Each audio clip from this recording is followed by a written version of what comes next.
Et je n'oublierai jamais, un jour j'étais sur une plage en vacances, il me semble que c'était du côté de La Rochelle, puis j'étais avec une amie et on parlait de Dieu, de foi, de croyance, avec un couple qu'on venait juste de rencontrer sur la plage. Je garde le souvenir de cet homme qui me dit « Moi, je suis athée, je ne crois en rien ». Et quand je lui ai demandé « Mais tu crois même pas en une puissance, en une force spirituelle ou quelque chose ?» Il m'a dit « Nada, je crois en rien du tout ». Cet homme fait partie des rares athées que j'ai rencontrés dans ma vie. Alors j'ai rencontré plein d'agnostiques, des gens qui disent qu'on peut pas trop se positionner sur est-ce que Dieu existe ou non, mais des gens qui ne croient en rien du tout, j'en ai pas rencontré énormément. Pourtant, il y a une étude qui a été faite, alors ça regroupe bien plus que les athées, mais il y a quelque temps, une étude a montré que 51% des Français ne croyaient pas dans l'existence de Dieu. Savez-vous que l'on peut être athée tout en laissant une porte ouverte à une croyance ? Dans cette vidéo, j'aimerais vous parler de ce que vous ne savez pas au sujet de l'athéisme. J'aimerais aussi parler des contributions positives de cette croyance. Alors oui, les amis, on va vous mettre à l'honneur aujourd'hui, mais j'aimerais aussi terminer en répondant à 3 arguments que l'on a l'habitude d'entendre de la part de ceux qui sont athées. De façon générale, on distingue l'athéisme du théisme, c'est-à-dire les croyances qui disent qu'il y a un Dieu. Les athées croient qu'il existe l'univers et absolument rien d'autre, qu'il n'existe pas d'absolu moral, c'est-à-dire qu'il n'y a personne finalement pour établir des règles et dire qu'est-ce qui est bien et qu'est-ce qui est mal. Les valeurs personnelles vont s'acquérir tout seul puisqu'il n'y a pas de Dieu, puis on va les apprendre par les expériences de vie ou par les erreurs que l'on peut commettre. Et un jour, mais dans très longtemps, la race humaine s'éteindra. Il existe différents types d'athéisme et pour vous en montrer la diversité, je vais en évoquer que 3 avec vous aujourd'hui. Mais on aurait pu parler encore de d'autres. Il y a bien sûr l'athéisme traditionnel, c'est celui qui croit qu'il n'y a jamais eu de Dieu, qu'il n'existe pas de Dieu et qu'il n'y aura jamais de Dieu. Il y a aussi l'athéisme mythologique qui croit en un Dieu mythe, c'est-à-dire que finalement Dieu n'est pas un être, mais il est un modèle pour les gens qui croient en fait en lui. Alors ce mythe a été détruit par l'avancée de l'humanisme. Et en dernier, il y a l'athéisme pratique, c'est-à-dire qu'on croit que Dieu existe, mais que l'on doit vivre comme s'il n'existait pas. Et ça, c'est aussi beaucoup de gens qui peuvent être dans cette catégorie, si je puis ainsi m'exprimer. On comprend donc que certains athées peuvent laisser une porte ouverte à une croyance, mais qu'ils font ce choix de croire que Dieu n'existe pas. Parlons des contributions positives de l'athéisme. Vous savez, même si on n'est pas d'accord ensemble, cela ne m'empêche pas de mettre en avant certains points positifs. Et j'aimerais juste ouvrir une parenthèse, et cela s'applique à tout. Vous savez, aujourd'hui, ce n'est pas parce qu'on n'est pas d'accord avec quelqu'un et qu'on dit qu'on n'est pas d'accord avec lui que l'on est contre lui. Je le précise parce qu'aujourd'hui, dans notre société, dès qu'on dit à quelqu'un « je suis pas d'accord avec toi » ou « je pense pas comme toi », les gens vont tout de suite dire « ah mais vous êtes contre moi ». Ce n'est pas le cas, d'accord ? On vous aime et on aime les athées. Enfin bref, une contribution importante est par rapport à la réalité du mal. Si dans certaines croyances, alors c'est pas le cas du christianisme, ni de d'autres religions comme le judaïsme ou l'islam, mais si dans certaines croyances on nie l'existence du mal, les athées, eux, ne ferment pas les yeux dessus. Ils sont sensibles au mal, sensibles à l'injustice, et ils pensent que l'injustice doit être punie et jugée. Bien souvent, ils ne croient pas en Dieu à cause de ce mal qui est visible.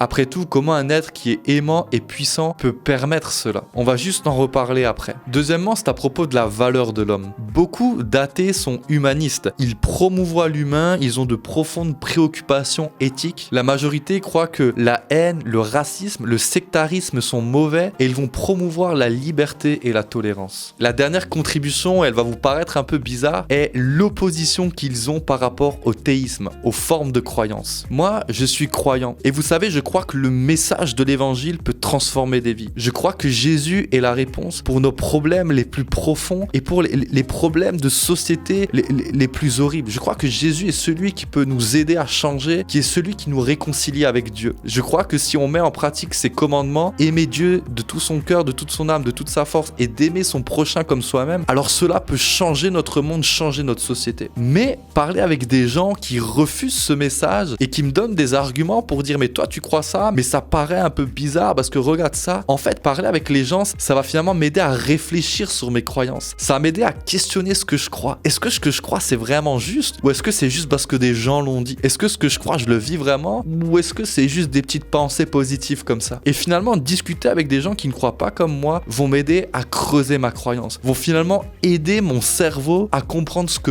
mon cœur croit. Et ça, c'est vraiment bon. On arrive à la dernière partie de la vidéo et c'est peut-être une partie que vous attendiez avec impatience. Alors j'aurais pu choisir plein d'arguments, mais comme auparavant je vais en choisir que 3, c'est à peu près les 3 arguments qu'on entend le plus plus souvent lorsqu'on discute avec des athées. La première, c'est par rapport au mal. Les athées disent qu'un Dieu absolument bon a un bon but pour tout, sauf qu'il n'existe pas de bon but aux mauvais événements que nous vivons dans ce monde. Et donc, il ne peut pas exister de Dieu absolument parfait. Les croyants soulignent que ce n'est pas parce qu'on ne connaît pas le but de tous les événements mauvais qu'il n'y a pas de bon but. En fait, c'est juste qu'on ignore le plan de Dieu parce qu'on est des êtres humains et que nous ne sommes pas Dieu. Ok, c'est pas parce qu'on voit pas de bon but maintenant que c'est quelque chose qu'on ne verra jamais. Les athées sont quand même prématurés dans leur jugement parce que ils vont tout de suite constater les choses et dire le mal est là, puis il y a rien de bon qui va en découler. Mais vous savez, la vie, ce n'est pas uniquement l'instant présent. Vous savez, selon les croyants, un jour il y aura une justice pour le mal qui a été commis. Dieu un jour va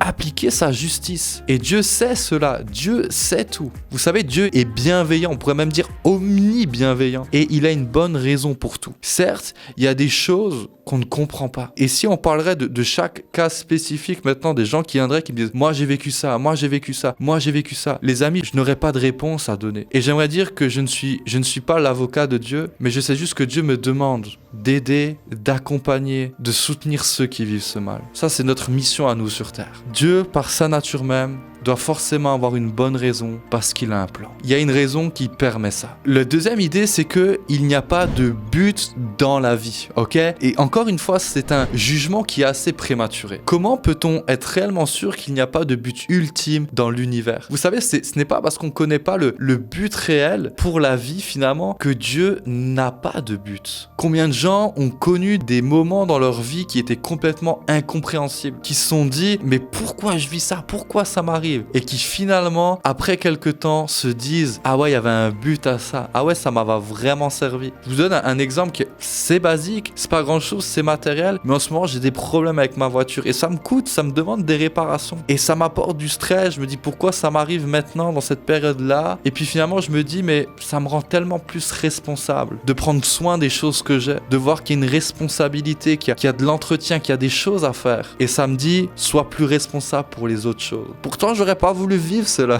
mais il y a un but. La dernière chose que j'aimerais évoquer concerne le fait que l'univers a été créé de manière random, aléatoire, que tout a été dans un sac et puis tout s'est créé comme ça. Et vous savez, il faut juste se dire que l'apparent hasard, je dis bien, ne contredit pas l'existence de Dieu. Avec les recherches et les découvertes qui ont été faites depuis une quinzaine d'années sur l'ADN, beaucoup de scientifiques ont remis en question le hasard et se sont dit mais il doit y avoir un créateur derrière ça. Je vais être honnête avec vous, j'ai voulu faire des recherches sur l'ADN pour comprendre qu'est-ce qui a poussé certains scientifiques à se dire mais il y a un créateur derrière ça. Et j'ai regardé, je n'ai pas compris grand chose, je n'ai pas réussi à le vulgariser, je n'ai pas réussi à le digérer pour le retranscrire à vous et c'est pas mon domaine. Mais par contre, en faisant cette recherche, j'ai découvert une histoire et j'aimerais terminer la vidéo avec cette histoire. C'est celle d'Anthony Flew qui est mort en 2010, mais cet homme était un philosophe qui pendant très longtemps a défendu l'athéisme. Il a été connu comme l'athée le plus féroce du XXe siècle, j'ai envie de dire. Il a fait énormément de recherches simplement pour prouver que Dieu n'existait pas. Mais dans ses recherches, il a découvert que Dieu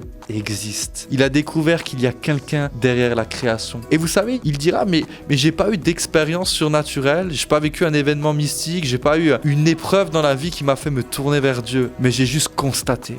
Et il dira dans son livre « There is a God », il y a un Dieu, il dira « Ce que je pense que le matériel ADN a fait, c'est qu'il a montré par la complexité incroyable des dispositions qui sont nécessaires pour produire la vie, qu'une intelligence doit avoir été impliquée pour permettre à ces éléments extraordinairement divers de travailler ensemble. » Alors les amis, j'espère que cette vidéo vous a plu. Si vous êtes croyant, j'espère qu'elle va vous aider à pouvoir dialoguer davantage avec vos amis qui ne croient pas en Dieu. Et si vous êtes athée, sachez juste qu'on vous aime. Et j'espère vraiment que cette vidéo vous a été utile. J'espère que de la même manière que vous avez pu faire naître en moi des réflexions, j'espère que cette vidéo va vous amener dans des réflexions profondes au sujet de l'existence de Dieu, au sujet de Dieu dans votre vie. Parce que j'aimerais vous dire, de la même manière que j'ai rencontré Dieu, de la même manière qu'Anthony Flew a rencontré Dieu, j'aimerais vous dire que vous aussi, vous pouvez rencontrer ce Dieu qui a un bon but pour vous, même si vous ne comprenez pas toujours tout. Vous savez, rien ne vous empêche, après cette vidéo, de faire une simple prière authentique, en disant « Ok Dieu, si tu existes vraiment, Jésus, si tu peux vraiment entrer dans ma vie, si tu peux être finalement cette solution à notre société, mais aussi à ma vie personnelle, comme Nicolas a dit qu'il croyait, alors montre-moi. Alors viens me montrer. J'aimerais vous dire que si vous voulez en savoir plus sur Jésus, sur la véritable histoire de Jésus, comme les évangiles nous le retranscrivent et qui ont été prouvés historiquement, j'ai envie de dire, mais que vous voulez aussi en savoir plus sur la foi chrétienne. Et alors n'hésitez pas à remplir le formulaire qui se trouve dans le descriptif de cette vidéo pour qu'on puisse vous contacter, qu'on puisse vous donner des conseils et peut-être même vous accompagner dans cette démarche spirituelle. Mais en tout cas, ne terminez pas cette vidéo sans vous questionner. Et moi je vous dis à très vite pour une prochaine vidéo. Ah bye.